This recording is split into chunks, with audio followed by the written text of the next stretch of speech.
వైసీపీని ఏపీ నుంచి తరిమి కొడదామని ఏపీ పీసీసీ అధ్యక్షురాలు వైఎస్ షర్మిల పిలుపునిచ్చారు. శనివారం నాడు నెల్లూరులో పర్యటించారు. ఈ సందర్భంగా షర్మిల మాట్లాడుతూ వైఎస్ఆర్ పెట్టిన ఫీజు రియంబర్స్మెంట్ ఏమైంది అని ప్రశ్నించారు. యువతకి ఇక్కడ ఉద్యోగ అవకాశాలు లేకుండా చేశారని మండిపడ్డారు. రైతులకు వైఎస్ఆర్ రుణమాఫీ చేశారని, నేడు అప్పు లేని రైతు ఏపీలో లేడని ధ్వజమెత్తారు. సాగునీటి ప్రాజెక్టులు మరమ్మతులకి గురైతే కనీసం పట్టించుకున్న పాపన పోలేదని వైఎస్ షర్మిల మండిపడ్డారు. ఎన్నికల సమయంలో అయినా ప్రత్యేక హోదా కోసం పోరాడాలని, ఇప్పుడు కూడా రాకుంటే మరో 5 ఏళ్లు ఎదురు చూడాల్సి ఉంటుందని తెలిపారు. తన పుట్టినిల్లు కాబట్టి రాజశేఖర్ రెడ్డి బిడ్డగా ఇక్కడ రాజకీయాలు చేస్తున్నానని వ్యాఖ్యానించారు. వైఎస్ఆర్ ఆశయాలని కాపాడే పార్టీ కాంగ్రెస్ ను అధికారంలోకి తెచ్చుకుందామని పిలుపునిచ్చారు. ఏకంగా ప్రణబ్ ముఖర్జీ పేరునే తీసుకున్నాడు. ప్రణబ్ ముఖర్జీ ఆయనకు చెప్పాడట, నా భర్త అనిలు సోనియా గాంధీ దగ్గరికి వెళ్ళాడట, ఆయనకు పదవీకాంక్ష అప్పటి నుంచే ఉందట, పదవీకాంక్ష ఉంది కాబట్టి అక్కడ సోనియా గాంధీతో నా భర్త చెప్పాడట, షర్మిలమ్మను ముఖ్యమంత్రిని చేయండి, మేము కాంగ్రెస్ పార్టీని బలోపేతం చేస్తాము, జగన్ను జైల్లో పెట్టండి అని నా భర్త ఆయనకు చెప్పాడట. ఏమైనా అర్థం ఉందా అని అడుగుతున్నాం. ఇప్పుడు ప్రణబ్ ముఖర్జీ గారు లేరు చెప్పటానికి.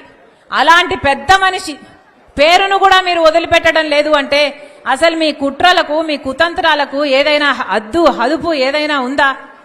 నా భర్తకు పదవీకాంక్ష ఉందా? మాకు పదవీకాంక్ష ఉంటే మా నాన్న అప్పుడు 5 సంవత్సరాలు ముఖ్యమంత్రి, మేము ఒక్క పదవైనా తీసుకోకపోయే వాళ్ళమా? మాకు పదవీకాంక్ష ఉంటే ఒక్క పదవైనా తీసుకున్నామా మేము? మా నాన్న ముఖ్యమంత్రిగా ఉన్నప్పుడు ఒక్క పదవి తీసుకోలేదు కదా. మరి మాకు పదవీకాంక్ష ఉంది అని నేను వైసీపీ కోసం అంత త్యాగాలు చేసి అంత నడుస్తే పోనీ అప్పుడైనా నేను ఏదైనా పదవి అడిగానా? పోనీ అప్పుడైనా నేను పదవులు అడుగుంటే నాకు పదవీకాంక్ష ఉంది అని మీరు అనొచ్చు. మేము పదవీకాంక్షలు ఉన్నోళ్ళమే అయితే అసలు మీకోసం మేము పాదయాత్ర చేయడం ఏంటి? నా కోసం నేను పాదయాత్ర చేసుకుంటే అర్థం ఉంది, కానీ మీకోసం నేను పాదయాత్ర చేసుకుంటే నాకెలా పదవులు వస్తాయి? అసలు ఇంగితం ఉండే మాట్లాడుతున్నారా? నా భర్త అంట సోనియా గాంధీ దగ్గరికి వెళ్ళాడట. నా భర్త వెళ్ళింది సోనియా గాంధీ గారి దగ్గరికి భారతిరెడ్డి గారితో పాటి మా వదినమ్మతో కలిసిపోయాడు. పోని నా భర్త షర్మిలమ్మను ముఖ్యమంత్రి చేయండి అని అడిగాడు అని అంటున్నారే, అది భారతిరెడ్డి గారి ముందు అడిగాడా వెనకాల అడిగాడా? పోనీ దీనికి భారతిరెడ్డి గారు ఏమైనా సాక్ష్యం చెప్తారా? ఏమైనా అర్థం ఉండి మాట్లాడుతున్నారా?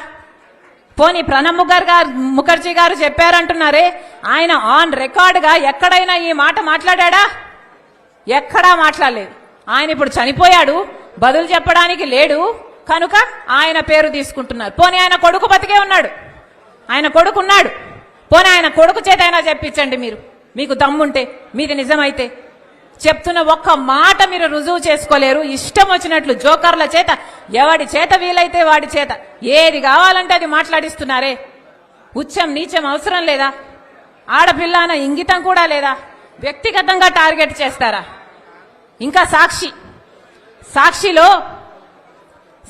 అట ఇప్పుడు తెలంగాణలో నాతో కలిసి పనిచేసిన వాళ్లకు ఫోన్లు చేసి షర్మిలమ్మకు వ్యతిరేకంగా మీరు మాట్లాడితే మేము మీకు కవరేజ్ ఇస్తామని ఫోన్లు చేస్తున్నారు, వాళ్ళకు కవరేజ్ ఇస్తున్నారు. అక్కడ తెలంగాణ పార్టీలో నాతో కలిసి పనిచేసిన వాళ్ళు మాకు ఫోన్ చేసి, అమ్మా మాకు ఇలా ఫోన్లు వస్తున్నాయి, మీరు వ్యతిరేకంగా మాకు చెప్తున్నారు. ఇంతగా దిగజారాలా రాజకీయాలు? ఇంతగా దిగరాల్సిన అవసరం ఉందా మీరు? ఏ సాక్షి? ఇదే సాక్షిలో ఏ సాక్షి అయితే ఇప్పుడు నా గురించి ఇంత దూషణలు చేస్తున్నారో, ఈ సోషల్ మీడియా అంతా ఇంతగా దూషిస్తున్నారో, ఇదే సాక్షిలో నాకు భాగం ఉంది. ఇదే సాక్షిలో జగన్మోహన్ రెడ్డి గారికి ఎంత భాగం ఉందో ఆయన బిడ్డ రాజశేఖర్ రెడ్డి బిడ్డకు కూడా అంతే భాగం ఉండాలని రాజశేఖర్ రెడ్డి గారు నిర్ణయించారు. ఇది రాజశేఖర్ రెడ్డి గారి నిర్ణయం. ఏ సాక్షిలో అయితే నాకు సమాన భాగం ఉందో అదే సాక్షిని వాడుకొని ఈరోజు నా మీద వ్యతిరేకంగా మీరు ఇంత దూషిస్తారా? ఇంత ఘోరంగా వ్యవహరిస్తారా? ఇంత నీచంగా ప్రవర్తిస్తారా? ఇంత అవసరం ఉందా? ఇంత నీచానికి దిగజాల్చాల్సిన అవసరం ఉందా? ఈరోజు వ్యక్తిగతంగా మాట్లాడాల్సిన అవసరం ఏముంది అని అడుగుతున్నా. నేను ఇష్యూల మీద మాట్లాడుతున్నా. మీరు స్పెషల్ స్టేటస్ కోసం ఎందుకు కొట్లాడలేదు అని నేను నిలదీస్తున్నా. మీరు పోలవరం కోసం ఎందుకు కొట్లాడలేదు, ఎందుకు తేలేదు అని నేను అడుగుతున్నా. బీజేపీతో మీకు దోస్తీ ఉంది, మీరు బానిసలుగా ఉన్నారు. మనకు రాజధాని ఏమైంది, మన బిడ్డలకు ఉద్యోగాలు ఏమైనాయి, కనీసం క్రాప్ ఇన్సూరెన్స్ కూడా ఎందుకు లేదు అని నేను ప్రశ్నిస్తుంటే ఒక్కసారైనా ఒక ఇష్యూ మీద మీరు సమాధానం చెప్పకుండా రోజుకొక జోకర్ చెప్పిస్తారు. అది మళ్ళీ సోషల్ మీడియాలో మొత్తం పబ్లిసిటీ ఇచ్చుకుంటారు. బుద్ధి, ఇంగితం, జ్ఞానం ఏదైనా ఉందా? ఇంత నీచానికి దిగజారాలా? విలువలు, విశ్వసనీయ ఏపీసీసీ చీఫ్ వైఎస్ షర్మిలను టార్గెట్ చేస్తూ మంత్రి రోజా తీవ్ర వ్యాఖ్యలు చేశారు. సోమవారం మీడియాతో మాట్లాడుతూ నాన్ లోకల్ నేతలు జగన్పై మాట్లాడుతున్నారని ఆగ్రహం వ్యక్తం చేశారు. షర్మిల నాలుగో కృష్ణుడు లాంటి వారంటూ వ్యాఖ్యలు చేశారు. రాష్ట్రాన్ని విభజించి వైఎస్ఆర్ కుటుంబాన్ని ఇబ్బంది పెట్టిన పార్టీలో చేరారని విమర్శించారు. పక్క రాష్ట్రాల్లో కాపురాలు చేసుకునే వారు ఇక్కడకు వచ్చి మాట్లాడుతున్నారన్నారు. సంక్రాంతి అల్లులలాగా వస్తున్నారని ఎద్దేవా చేశారు. ఆవిడ వేషం కాంగ్రెస్, స్క్రిప్ట్ చంద్రబాబుది అంటూ విరుచుకుపడ్డారు. షర్మిల మాటలకు విలువలేదన్నారు. తెలంగాణలో పార్టీ పెట్టినప్పుడు జాలి ఉండేదని, ఇప్పుడు ఆమె మాటలకు అర్థం లేకుండా పోయిందన్నారు. చంద్రబాబు మతి తప్పి మాట్లాడుతున్నారని విరుచుకుపడ్డారు. టీడీపీ, జనసేనకు అభ్యర్థులు లేరని మంత్రి పేర్కొన్నారు. కుటుంబానికి అందిందని నమ్మితేనే నాకు ఓటేయండి అని అడుగుతున్నారు అంటే అది దమ్మున్న నాయకుడి లక్షణం. తాను పనిచేశాడు, 100% ప్రజలకి సంతోషాన్ని, అలాగే సంక్షేమాన్ని, అభివృద్ధిని అందించాడు కాబట్టే అంత ధైర్యంగా అడగగలుగుతున్నాడే తప్ప చంద్రబాబు నాయుడు లాగా కుంటి సాకులు చెప్పి తప్పించుకోలేదు. కాబట్టి చంద్రబాబు నాయుడు మాట్లాడే మాటలు ఈరోజు ఫ్రస్ట్రేషన్కి ప్రతీక.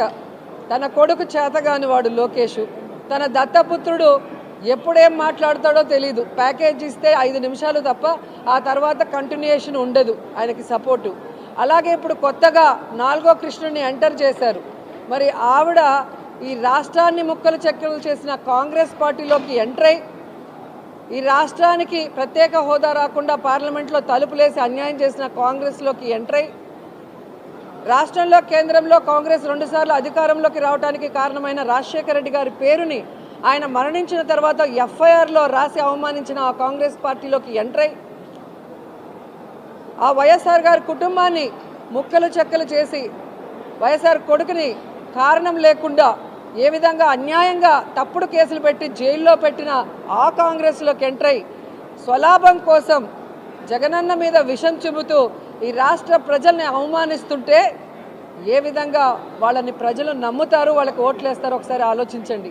కాబట్టి పక్క రాష్ట్రాల్లో ఓట్లు పెట్టుకొని, పక్క రాష్ట్రాల్లో కాపురాలు చేసుకుంటూ, పక్క రాష్ట్రాల్లో కోవిడ్ సమయంలో హ్యాపీగా సేఫ్గా ఉంటూ, ఎలక్షన్స్ వస్తే, సంక్రాంతి వస్తే డూడు బసవన్లు వచ్చినట్టు ఆంధ్రప్రదేశ్కి వచ్చి జగన్మోహన్ రెడ్డి గారి గురించి అవాకులు చవాకులు పేలితే జనాలు వీళ్ళందరినీ కూడా తొందరలో హైదరాబాద్కి కట్టగట్టి పార్సిల్ చేస్తారని కూడా ఈ సందర్భంగా తెలియజేసుకుంటున్నా. జగన్మోహన్ రెడ్డి గారు మంచి వ్యక్తి, మనసున్న వ్యక్తి కాబట్టే తన టైం అంతా కూడా ప్రజలకి సర్వీస్ చేయడానికి, సంక్షేమం అభివృద్ధి చేయడానికి ఉపయోగిస్తున్నాడు తప్ప ఇలాంటి వాళ్ళ మీద ఆలోచిస్తే వీళ్ళెవ్వరు కూడా ఈ ఆంధ్రప్రదేశ్లో అడుగుపెట్టే అవకాశం కూడా ఉండేది కాదు అని కూడా ఈ సందర్భంగా తెలియజేసుకుంటున్నా.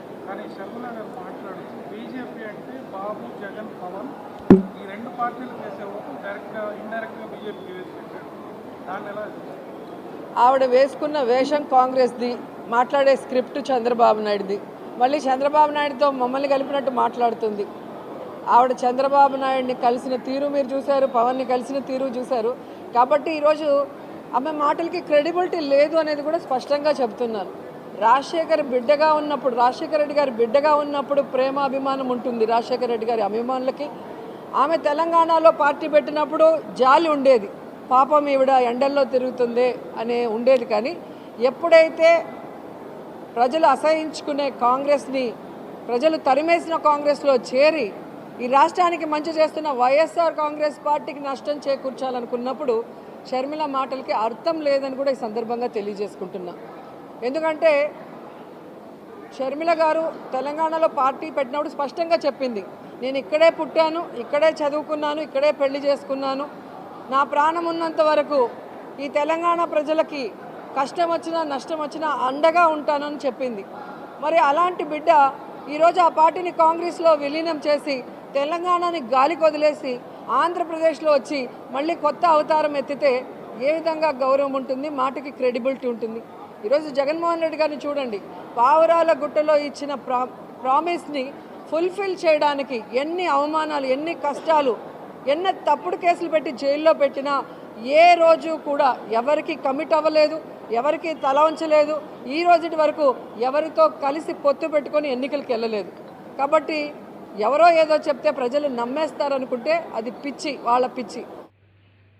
విశాఖ జిల్లా పార్టీ కార్యాలయంలో విలేకరుల సమావేశంలో విశాఖ పార్లమెంటరీ అధ్యక్షులు పల్లా శ్రీనివాసరావు మాట్లాడుతూ ప్రజలు కూర్చి మడతపెట్టి జగన్ కొట్టడానికి సిద్ధంగా ఉన్నారు. సంగివలస సభలో ఏ పసా లేదు, ఎన్నికల శంఖారావం సౌండ్ రాలేదు. 175కి 175 సీట్లు అంటున్నారు. మరి తిరుపతి సంతోషంగా దిగిపోవడానికి సిద్ధమన్నారు. ఉత్తరాంధ్ర అభివృద్ధి కోసం ఒక్క మాట చెప్పలేదు. టీడీపీ హయాంలో 94 లక్షల ఎకరాలు సాగు సాగింది. ఇప్పుడు 64 లక్షలు దిగిపోయింది. ఎస్సీ ఎస్టీ సబ్ ప్లాన్ తీసేశారు. 27 పథకాలు రద్దు చేశారు. వైసీపీ ప్రభుత్వం వచ్చిన తరువాత ఎస్సీ సబ్ ప్లాన్ నిధులు ఏవి? డ్రైవర్ సుబ్రహ్మణ్యంను చంపిన అనంతబాబును పక్కన కుర్చీ వేసి కూర్చోబెట్టుకున్నారు. బీసీలకు చాలా చేశాను అంటున్నారు. ఎవరికి చేశారు? అధిక సంఖ్య బీసీలు, ఎస్సీలు ఎమ్మెల్యే సీటు మార్చావు. బీసీ రాజ్యాంగబద్ధంగా రావాల్సిన పదవులు లాక్కున్నావు. కోసం మీరు కసరత్తు మొదలైన దగ్గర నుంచి అధిక సంఖ్యలో ఎస్సీల్ని, ఎస్సీ ఎమ్మెల్యేని, బీసీ ఎమ్మెల్యేలకి నువ్వు దూరం పెట్టావు. నువ్వు బీసీల కోసం మాట్లాడేది? అసలు బీసీలకు రావాల్సినటువంటి అన్ని పథకాలు కూడా మీరు క్యాన్సిల్ చేశారు. ఇంజనీరింగ్ లోని మెడికల్ సీట్లో అడ్మిషన్స్ మెరిట్ లిస్ట్ లో ఉన్నటువంటి బీసీలు, ఎస్సీలు నువ్వు తీసేసి వాళ్ళందరికీ ఏం తీసుకొచ్చి నువ్వు రిజర్వేషన్ కేటగిరీలో పెట్టావు. దానివల్ల ఎంతమంది మెడికల్ స్టూడెంట్స్, ఇంజనీరింగ్ స్టూడెంట్స్ పోయారు? మీకు ఐడియా ఉందా? అలాగే బీసీలో రాజ్యాంగబద్ధంగా రావాల్సినటువంటి పదవులు 34% రిజర్వేషన్ పాపులేషన్ వైజ్ నువ్వు సుప్రీంకోర్టులో బీసీ కార్పొరేషన్తో గణాంకాలు వేయించి ఆ కేసు పోయేటట్టు చేశావు. అసలు బీసీ కార్పొరేషన్ కాదు, బీసీ కమిషన్ ద్వారా వేయాలి గణాంకాలు. ఆ గణాంకాలను సబ్మిట్ చేయకపోవడం వల్ల ఈరోజు బీసీలకి సుమారు 10,000 రాజ్యాంగబద్ధంగా రాజకీయ పదవులు నష్టపోయావు చేశావు నువ్వు. అలాగే మాట్లాడితే నేను 56 కార్పొరేషన్లు పెట్టాను, 56 కార్పొరేషన్లు పెట్టాను అంటావు. అసలు 56 కార్పొరేషన్లో నువ్వు ఎంత పైసలు, ఎన్ని నిధులు ఇచ్చావు? మీరు ఎన్ని నిధులు ఇచ్చారు చెప్పాలి. మాట్లాడితే బీసీల కోసం చేశానని చెప్పి సభలో నేను 100% బీసీలు చేశానని చెప్తావు. 56 కార్పొరేషన్లో ఎన్ని మంది, ఎంత నిధులు పెట్టావు చెప్పండి. అంటే అడిగేవారు లేరు అనుకుంటున్నారు, ప్రజలు అంటే అమాయకులు అనుకుంటున్నారు.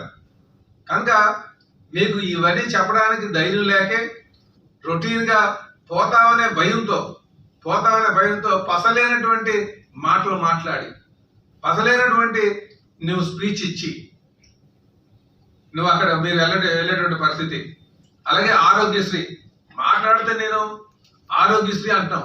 ఆరోగ్యశ్రీలోనే అది చేసాం ఇచ్చేసాం అని చెప్పి అసలు ఆరోగ్యశ్రీ అని మీరు పథకం పెట్టారు. ఆ పథకంలో మీరు అద్భుతంగా వైద్య సేవలు అందిస్తారని చెప్తున్నారు.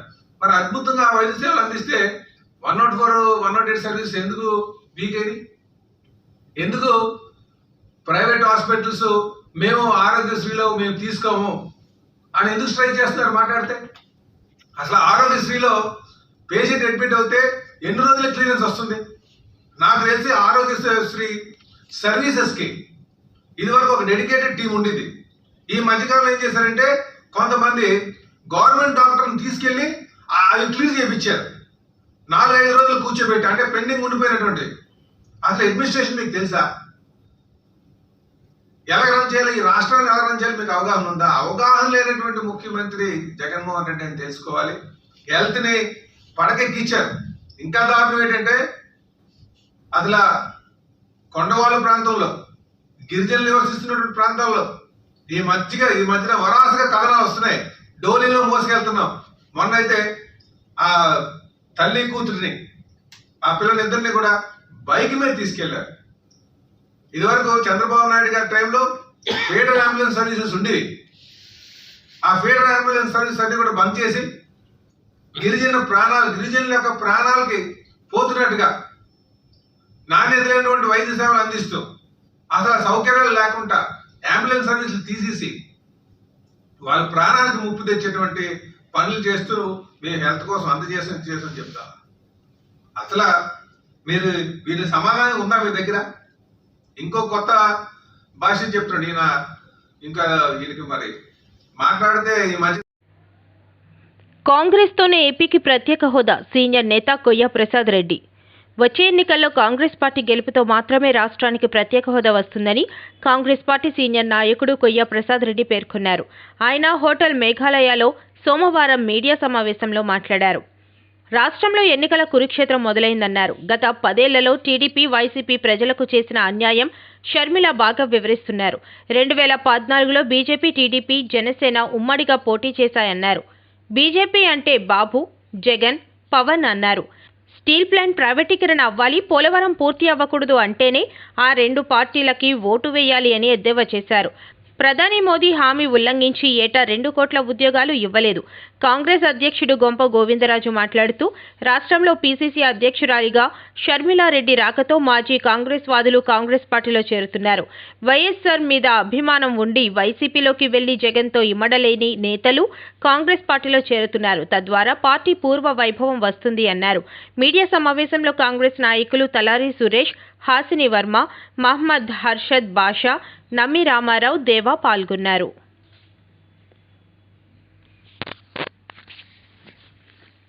ఆ దోపిడీ మీద మరి జనసేన కార్పొరేట్ మూర్తి యాదవ్ చేస్తున్న పోరాటం మీద ఏ రోజైనా ఆ పార్టీలు స్పందిస్తున్నాయా? ఏ రోజు కనీసం ఇది జరుగుతున్న ఏ రోజు చెప్తున్నాయా? చెప్పట్లేదు. ఎందుకంటే గతంలో తెలుగుదేశం పార్టీ ఆ తప్పులన్నింటినీ కూడా ద్వారా తెరిచింది, కిటికీలు తెరిచింది. వీళ్ళు మొత్తం ఏకంగా తలుపులు తెరిచి ఇవాళ వచ్చిన పరిస్థితి మనం చూస్తున్నాం. కాబట్టి నేను పాత్రికేయ మిత్రులారా మిమ్మల్ని అందరినీ కోరేది ఒకటే, రేపు రాబోయే కాలంలో YSR Congress party, Telugu Desam party, Janasena party, ఈ 2 బీజేపీ పార్టీలు, తల్లి బీజేపీ, ఈ పిల్ల బీజేపీలు, ఈ 2 కూడా మనం దూరంగా చేయకపోతే ఆంధ్ర రాష్ట్ర సర్వనాశనం అయిపోయే పరిస్థితి మనం చూస్తున్నాం. మీరే ఆలోచించిన గర్భిష్టి మీరందరూ కూడా మేధావులు. 10 ఏళ్లలో మరి ప్రత్యేక హోదా వచ్చుంటే ఈవేళ దాదాపు ఈ రాష్ట్ర సంపద 20 లక్షల కోట్లు పెరిగేది. పోలవరం ప్రాజెక్టు 10 ఏళ్లలో కానీ పూర్తయి ఉంటే ఇవాళ దాదాపు 1 కోటి ఎకరాలు ఇవాళ సాగులోకి వచ్చేది. గాలేరు నగరి కానీ, అంతరినీలో కానీ, వంశధార కానీ, సుజనోత్తరు కానీ ఇవన్నీ కూడా పూర్తయితే దాదాపు 1,50,00,000 ఎకరాలు సాగులోకి వస్తే ఎకరానికి సరైన 10,000 రూపాయలు ట్యాక్స్ వచ్చినా మరి ఎన్ని లక్షల కోట్లు ఈవేళ ఈ రాష్ట్రానికి ఆదాయం వచ్చేది ఒకసారి ఆలోచించాల్సి మిమ్మల్ని అందరినీ కోరుతా ఉన్నా. అలాగే ఈవేళ ఉత్తరాంధ్ర ప్యాకేజీ దాదాపు మనకు రావాల్సిన 15,000 కోట్లు, 2014 రావాల్సినటువంటి ఆ ప్యాకేజీ కేవలం 750 కోట్ల మంది వస్తే ఈ రోజుకి కూడా డబ్బు ఈవేళ 10 ఏళ్ళు అంటే దాదాపు 50,000 కోట్లు ఇస్తే సరిపోలేని పరిస్థితి. అది కనుక వినియోగించుంటే దాదాపు ఉత్తరాంధ్ర సంపద మరో 1,00,000 కోట్లు పెరిగేది. ఇండస్ట్రీస్ వచ్చేవి. చంద్రబాబు నాయుడు సంపద పెంచారు. ఏం సంపద పెంచారు? మీరు ఆయన రూపాయి 10 మంది ఎక్కువ ఇస్తానంటాడు. ఈ రూపాయి 10 ఇంకో 10 మంది ఎక్కువ ఇస్తానంటాడు. ఇది వేలంపాటుగా తెలుగుదేశం పార్టీ, వైఎస్ఆర్ కాంగ్రెస్ పార్టీ ఈవేళ ప్రజల మీద వేలంపాటు చేసి ఇవాళ సామాన్య ప్రజానీకాన్ని మబ్బులో పెట్టి ఎన్నికల్లో గెలవాలని చూస్తారు తప్ప ఒక దీర్ఘకాలిక ప్రయోజనాలు కానీ. నాడు పండిట్ జవహర్లాల్ నెహ్రూ గారు మరి పంచవర్ణ ప్రణాళిక పెట్టి ఏ విధంగా దేశాన్ని ముందుకు తీసుకెళ్లారు. కేవలం 5 ఏళ్ల కాలంలోనే డాక్టర్ వైఎస్ రాజశేఖర్ గారు మే 14, 2004 ప్రమాణ స్వీకారం చేసి సెప్టెంబర్ 2, 2009 మరణించే వరకు ఎంత అభివృద్ధి చేసిన ఉత్తరాంధ్ర ప్రాంతంలో మనం చెప్పుకోగలం. ఇవాళ స్టీల్ ప్లాంట్ ఆ రోజు అమ్ముకోవాలని ఎన్డీఏ ప్రభుత్వం అమ్మాలనుకున్నప్పుడు మరి రాజశేఖర రెడ్డి గారు పోరాటం చేసి ప్రధాని మన్మోహన్ గారి సమక్షంలోనే స్టీల్ ప్లాంట్ ప్రైవేటీకరణ చేస్తే నేను ఊరుకోరని చెప్పి గట్టిగా హెచ్చరించి 25,000 కోట్లతో ఎక్స్పెక్ట్ చేయించి దాదాపు మరి 3.5 మిలియన్ టన్నుల నుంచి 7 లక్షల టన్నుల మిలియన్కి మరి డెవలప్ చేసిన స్టీల్ ప్లాంట్ ఇవాళ తెగనమ్మితే ఈ రాష్ట్రానికి ఎంత నష్టమో తెలుసండి. దాదాపు 10 లక్షల కోట్ల నష్టం. అది కనుక ప్రైవేట్ పరం అయితే 10 లక్షల కోట్ల ఆస్తి, ప్రజల ఆస్తి మామూలుగా పోతుంది. ఇవాళ అదే స్టీల్ ప్లాంట్ నిర్మించాలంటే దాదాపు 15 లక్షల కోట్లు అవుతుందనే పరిస్థితి ఉంది. ఇవాళ ప్రత్యేక హోదా రాకపోతే ఈ రాష్ట్రం మరో 10 లక్షల కోట్లు నష్టపోయే ప్రమాదం ఉంది. రైల్వే జోన్ నిజంగా 10 ఏళ్ల క్రితమే రైల్వే జోన్ వచ్చుంటే ఈ రాష్ట్రం, ఈ ఉత్తరాంధ్ర ప్రాంతం ఎంత బ్రహ్మాండంగా అభివృద్ధి చెందేది. పోర్టులన్నీ కలకల్లాడేది. ఇవాళ పరిస్థితి కూడా లేదు. ఎగుమతులు దిగుమతులు విపరీతంగా పెరిగి ఎంత ఆదాయం వచ్చింది, జీఎస్టీ ఎంత పెరిగేది. ఈ వేళ ఉన్న జీఎస్టీ కంటే విభజించకుండా హామీలన్నీ కంటే సాధిస్తే 10 రెట్లు పెరిగే అవకాశాలు ఉన్నాయి. యావత్ భారతదేశంలోనే ఇవాళ జీఎస్టీ అత్యధిక వచ్చే స్థాయికి ఇవాళ ఆంధ్రప్రదేశ్ రాష్ట్రం ఎదిగేది. ఇన్ని మరుగులు పరిచారు. ఇంత దారుణంగా 2 పార్టీలు వర్చం చేస్తా ఉన్నాయి. రేపు అధికారంలోకి బీజేపీ వస్తే మళ్ళీ అధికారంలోకి వస్తే ఇవన్నీ తొమ్మిదిలోకి తెస్తారు. మరీ ముఖ్యంగా గంగవరం పోర్టు కేవలం 600 కోట్ల కక్కుర్తి కోసం నరేంద్ర మోడీ గారు చెప్పారని చెప్పి అదానికి దోచిపెడితే ఈవేళ ఆ ప్రాజెక్టు మరో 15 సంవత్సరాల్లో మనకు వచ్చుంటే 1,00,000 కోట్లు ఈ రాష్ట్రానికి ఆదాయంగా చెప్పలేదు. తెలంగాణలో ఉన్నటువంటి దాదాపు 75,000 కోట్ల రూపాయల విభజన పంపుకున్న హామీ కానీ మనం తెచ్చుకోగలిగితే ఆ 10 ఏళ్లలో తెచ్చుకుని ఉంటే ఈవేళ మనకి బ్రహ్మాండంగా ఈ రాష్ట్రం ఈవేళ ఎంతో అభివృద్ధి చెందేది. చాలా ఇబ్బంది పెట్టి చాలా 2 పార్టీలు కూడా చంద్రబాబు నాయుడు కేసీఆర్ తో గొడవ పడి అక్కడి నుంచి 10 ఏళ్ళు ఈ రోజుకి కూడా మనం ఉమ్మడి ఆంధ్రప్రదేశ్ లో ఈ రోజుకి మనకు తెలంగాణ మనకి హైదరాబాద్ హక్కు ఉంది. హైదరాబాద్ అయితే మనకు హక్కు ఉంది. ఇంకా ఈ రోజుకి కూడా ఇంకా అపాయింటెడ్ జూన్ 30 వరకు ఇంకా మనకు హక్కు ఉంది. వాళ్ళు జగన్మోహన్ రెడ్డి గారు చెప్తారు వాళ్ళు నాన్ లోకల్. నీకు టెక్నికల్ పార్టీ తెలియవు. ఎవడో రాస్తాడు పోస్ట్ రైట్లు రాస్తారు అక్కడ. అవి రాసి చదవడం తప్ప మన రాష్ట్ర ప్రయోజనాలు రాష్ట్రం ఏంటి మనకి ఉమ్మడి ఆంధ్రప్రదేశ్ మన రాష్ట్రానికి అది కూడా ఒక రాజధాని లాంటిది. ఇంకా మనకి ఇంకా 2-3 నెలలు టైం ఉంది. నువ్వేమో శర్మిలమ్మ గారు తెలంగాణ నాన్ లోకల్ అంటారు. నువ్వు ఎక్కడున్నావు? నువ్వు కాంగ్రెస్ పార్టీని కడసాంపి చేసినప్పుడు నువ్వు ఎక్కడున్నావు? జగన్మోహన్ రెడ్డి బెంగళూరులో ఉండేవాడు కదా. నువ్వెప్పుడు ఆంధ్రప్రదేశ్ ఉన్నా నిన్నెప్పుడు ఆంధ్రప్రదేశ్ ఉంచారు నిన్ను? నువ్వు బెంగళూరులో ఉంటే నీ కాంగ్రెస్ పార్టీకి జన్మనిచ్చింది నిన్ను ఎంపీ చేయడానికి. అటువంటి కాంగ్రెస్ పార్టీ మీద అవాకులు చవాకులు మాట్లాడుతున్నావు. నీ రాజకీయం కోసం నువ్వు నిన్ను జైల్లో పెట్టినప్పుడు 15 స్థానాలు ఆ రోజు నువ్వు పోటీ చేస్తే ఆ రోజు శర్మిలమ్మ గారు క్లిక్ అయ్యి నీకు 15 సీట్లు గెలిచిన పరిస్థితులు మర్చిపోయావు. నిన్ను 67 సీట్లు ప్రతిపక్షాధిగా చేసింది శర్మిలమ్మ రెక్కల కష్టం మీద ఆవిడ చేసిన పాదయాత్ర వల్ల నువ్వు 67 సీట్లు బలమైన ప్రతిపక్ష నాయకుడు అయ్యావు. ఆ బలమైన ప్రతిపక్ష అయినప్పుడు మళ్ళీ నీ గంటగా నిన్ను ముఖ్యమంత్రి అయ్యే వరకు శర్మిలమ్మ గారు స్టార్ క్యాంపెయిన్ ఉంది.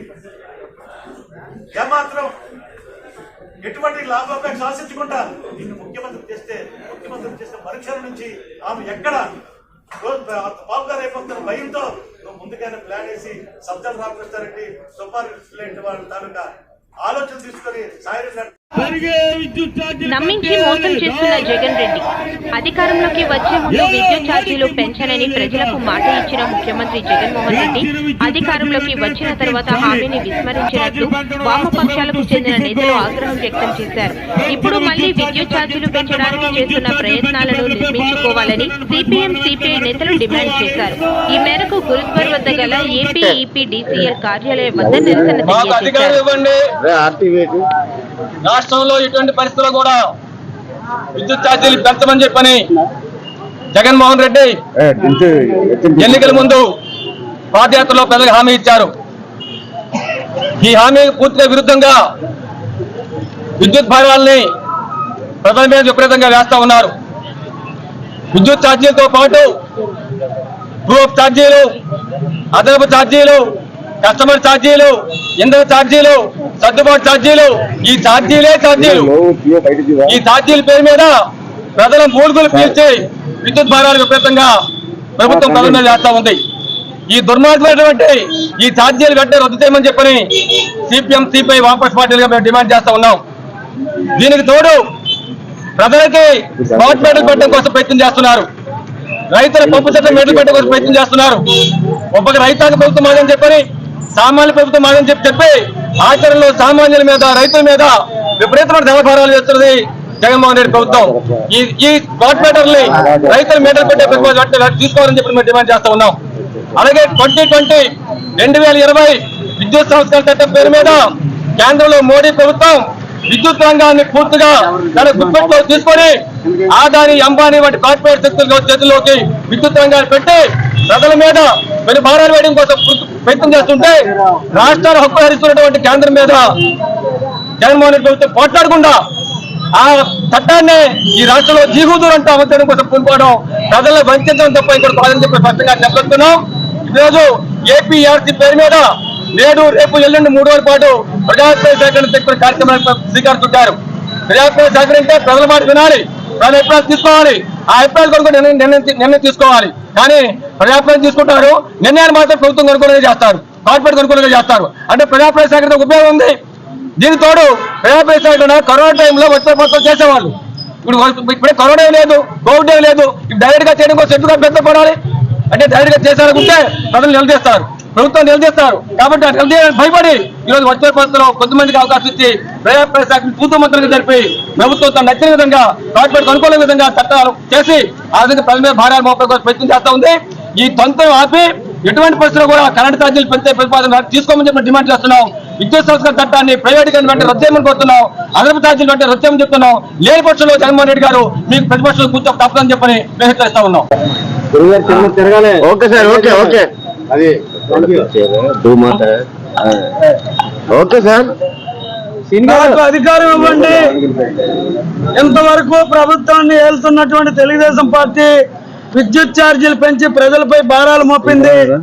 నన్ను నమ్మండి, మా నాన్నగారు పరిపాలన చేసినట్టు విద్యుత్ ఛార్జీలు పెంచనని చెప్పి గడిచిన 4 సంవత్సరాలుగా ప్రజల్ని మోసం చేస్తున్న జగన్మోహన్ రెడ్డి గారు మళ్ళీ ఇంకొకసారి విద్యుత్ ఛార్జీలు పెంపు పేరిట ఈ రోజు బోర్డు కట్టపు ప్రజాభిప్రాయాన్ని పేరుతో ఇక్కడ ప్రజాభిప్రాయం సేకరణ చేస్తున్నారు. ఇది ప్రజాభిప్రాయ సేకరణ మాత్రం కానే కాదు, ప్రజలను మోసం చేసే సేకరణ ఇది. ప్రజలు లేకుండా, ప్రజల అభిప్రాయాలు చెప్పకుండా ఎప్పుడో కరోనా టైంలో ప్రజాభిప్రాయ సేకరణ వర్చువల్ పద్ధతిలో చేసినట్టు అన్ని పోయినా ఇప్పుడు వర్చువల్ పద్ధతిలో 4 రోజులు 70 మంది పాల్గొంటారట. ఈ 70 మంది అభిప్రాయాలు మీరు ఏం చెప్తారు? ఫైనల్ గా ఇబ్బందులు ఉన్నాయి కాబట్టి మళ్ళీ ఛార్జీలు పెంచక తప్పదని సిఫార్సు చేస్తారు. ఇలా మోసం ఎన్ని రోజులు చేస్తారు ముఖ్యమంత్రి గారు? ఇది సరైన పద్ధతి కాదని వామపక్షాలుగా మేము ఎప్పుడు మీరు ప్రజాభిప్రాయ సేకరణ పెట్టినా మేము గట్టిగా అడుగుతూనే ఉన్నాం. మీరు ఎలాగో చెప్పుకుంటూ పోతూనే ఉన్నారు. ఎంతకాలం చెప్తారు? కేంద్ర ప్రభుత్వం ప్రవేశపెట్టినటువంటి విద్యుత్ సంస్కరణలు బీజేపీ పాలిత ప్రాంతాలు కూడా వ్యతిరేకిస్తుంటే మీకు సిగ్గు చెరువు లేకుండా కనీసం అడిగే దద్దమ్మ అయిపోయి కేంద్రానికి దేహి అంటున్నారు, మాట్లాడలేకపోతున్నారు. మాకు విద్యుత్ ఛార్జీలు పెంచం అని చెప్పే ధైర్యం మీకు లేకుండా పోతుంది. కేవలం మీ కేసులకు భయపడి కేంద్ర ప్రభుత్వాన్ని మీరు ఏమీ చేయలేకపోతున్నారు అనేది 5 కోట్ల ఆంధ్రప్రదేశ్ ప్రజలందరూ అర్థం చేసుకున్నారు. మిమ్మల్ని ఇంటికి పంపడానికి సిద్ధంగా ఉన్నారు. అయినా మీరు ఒకటే నిర్ణయించుకున్నారు, ఎలాగో ఇంటికి వెళ్ళిపోతాం కాబట్టి ఇక ఏం చేసినా పర్వాలేదని ఎన్నికల సంవత్సరాన్ని కూడా సిగ్గుపడకుండా ఇప్పుడు విద్యుత్ ఛార్జీలు పెంచడాన్ని వామపక్ష పార్టీలు CPI, CPM, CPML, new democracy సంయుక్తంగా ఈరోజు వామపక్షాలన్నీ ఖండిస్తున్నాం. తక్షణం ఈ పెంపు ప్రతిపాదనని విరమించాలా. ఈ కోకటపు ప్రజాభిప్రాయ సేకరణ కాకుండా ప్రజల మధ్యకొచ్చి ప్రజాభిప్రాయం తీసుకొని ప్రజలు అనుకూలంగా తీర్పు చెప్పే పద్ధతుల్లో అక్కడ ఉన్నటువంటి న్యాయమూర్తులు వ్యవహారం చేయాలా. లేని పక్షంలో వామపక్షాలు 2000 సంవత్సరంలో విద్యుత్ ఉద్యమం మీకు జ్ఞాపకం చేస్తున్నాం. 2000 సంవత్సరంలో విద్యుత్ ఛార్జీలు పెంచినట్టు ప్రభుత్వం 2004లో ఇంట్లోకి వచ్చింది. మీకు అదే పోయే కాలం పడుతుంది. ముఖ్యమంత్రి గారు జాగ్రత్త. ఆంధ్ర రాష్ట్ర ప్రజల్ని అమాయకులని అనుకుంటే ఏవైనా చేయగలరు. ఎటువంటి